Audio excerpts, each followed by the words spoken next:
इयत्ता 6वी भूगोल प्रकरण 2 भारतीय भूगोलाचा इतिहास नवीन अभ्यासक्रमानुसार संपूर्ण स्पष्टीकरणासहित स्वाध्याय आपण पाहूयात. प्रश्न पहिला. खालील संकल्पना चित्र पूर्ण करा. यामध्ये तुम्हाला प्राचीन द्वीप याचं संकल्पना चित्र पूर्ण करावयाचे आहे. प्राचीन भारतातील ग्रंथामधील 7 द्वीपांची नावे सांगायची आहेत. नावे पाहूयात. 1. जंबूद्वीप, 2. लक्षद्वीप, 3. शाल्मली द्वीप, 4. पुष्कर द्वीप, 5. शाकद्वीप, 6. क्रौंच आणि 7. कुशाद्वीप. म्हणजे काय?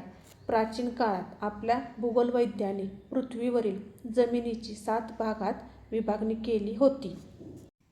प्रश्न अ मधील दुसरा आकडा पाहूयात. प्राचीन भौगोलिक संकल्पना. यात देखील तुम्हाला संकल्पना चित्र पूर्ण करावयाचे आहे. प्राचीन काळात भूगोलाचा अभ्यास करताना कोणत्या महत्त्वाच्या संकल्पना मांडल्या गेल्या? यामध्ये तुम्हाला सुरुवातीला विश्व, भारतवर्ष आणि कालमापन हे अगोदरच दिलेलं आहे. रिकाम्या जागी फक्त आपल्याला त्या भरायच्या आहेत.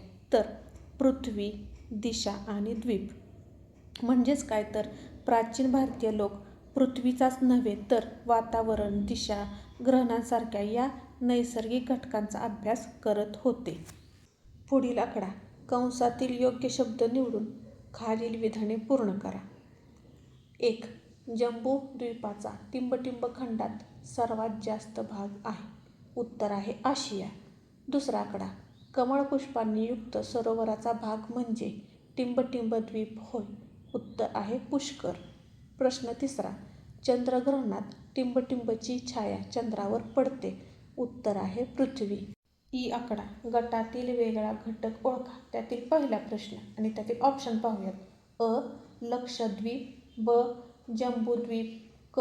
कुशद्वीप, ड. पुष्करद्वीप. यातील वेगळा घटक आहे अ. लक्षद्वीप. कारण बाकीचे जे पर्याय आहेत ते प्राचीन ग्रंथामध्ये सांगितलेली द्वीपांची नावे आहेत. प्रश्न दुसरा पाहूयात. त्यातील ऑप्शन. अ. चंद्र, ब. तारे, क. नक्षत्रे, ड. चंद्रयान. उत्तर आहे चांद्रयान. कारण चंद्र, तारे, नक्षत्रे हे भौगोलिक खगोलीय वस्तू आहेत आणि ड हे मानवनिर्मित चांद्रयान आहे. म्हणून पर्याय क्रमांक 4 ड हे उत्तर आहे. आकडा ई.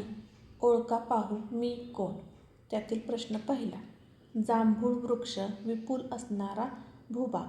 विपुल म्हणजे मोठ्या प्रमाणात. उत्तर आहे जंबूद्वीप. प्रश्न दुसरा. मोठा पाणपक्षी किंवा क्रौंच पर्वताचा भूभाग. उत्तर आहे क्रौंचद्वीप. प्रश्न तिसरा. कुश गवताचा भूभाग. कुशद्वीप. प्रश्न चौथा. पाण्याने पूर्णपणे वेढलेला भाग. द्वीप. आकडा उ. टिपा लिहा. विश्व. प्राचीन भारतीयांनी विश्वाला वसुधैव कुटुंबकम मानले. वेदानुसार वात, आकाश, सूर्य व चंद्रातून विश्वाची निर्मिती झाली. पुराणांमध्ये विश्वाला भव्यांतर म्हटले असून ते आधुनिक बिग बँग सिद्धांताशी मिळते जुळते आहे. पृथ्वी. प्राचीन भारतीय विचारवंतांच्या मते पृथ्वी गोलाकार असून तिचा व्यास सुमारे 13,000 किलोमीटर होता. वेदांमध्ये तिला पृथ्वी किंवा धरणी असे म्हटले आहे. आकडा तिसरा. द्वीप. नैसर्गिकरित्या पाण्याने वेढलेला भूभाग म्हणजे द्वीप होय.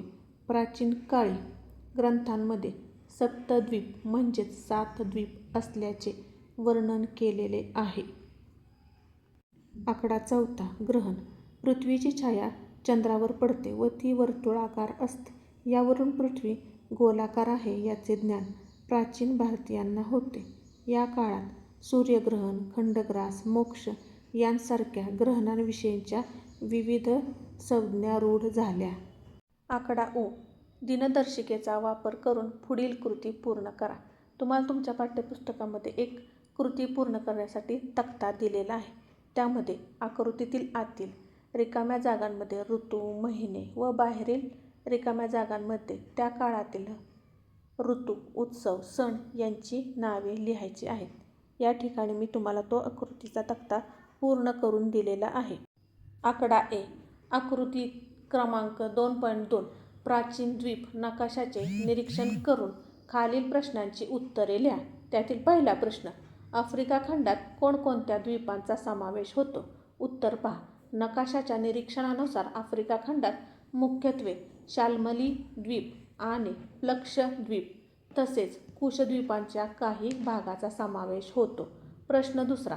भारताचा भाग कोणत्या प्राचीन द्वीपांशी संबंधित आहे? उत्तर. भारताचा भाग जंबूद्वीप या प्राचीन द्वीपाशी संबंधित आहे. प्रश्न तिसरा पहा. पूर्वेकडील भूमिभागाचा समावेश कोणत्या द्वीपात होतो? उत्तर पहा. नकाशातील पूर्वेकडील भूमिभागाचा समावेश शाकद्वीप आणि पुष्करद्वीप या द्वीपात होतो. आकडा 1. अचूक पर्याय ओळखा. त्यातील पहिला प्रश्न. ग्रहणाच्या निरीक्षणातून प्राचीन भारतीयांना कोणती गोष्ट समजली? पर्याय पहा. 1. ऋतुबदल. 2. पावसाचे प्रमाण. 3. वाऱ्याचा वेग. 4. पृथ्वी आणि इतर खगोलीय वस्तूंची स्थिती. उत्तर आहे पर्याय क्रमांक 4 ड. पृथ्वी आणि इतर खगोलीय वस्तूंची स्थिती समजली. प्रश्न दुसरा. दिशा ओळखण्यासाठी कोणती निरीक्षणे उपयोगी पडतात? पर्याय 1. पाऊस. 2. सूर्योदय. 3. वारा. 4. नदी. उत्तर आहे पर्याय क्रमांक 2 सूर्योदय. प्रश्न तिसरा. जंबूद्वीप म्हणजे काय? पर्याय पहा. 1. लहान बेट. 2. मोठा भूमिभाग. 3. पर्वत. 4. नदी. उत्तर आहे पर्याय क्रमांक 2 मोठा भूमिभाग.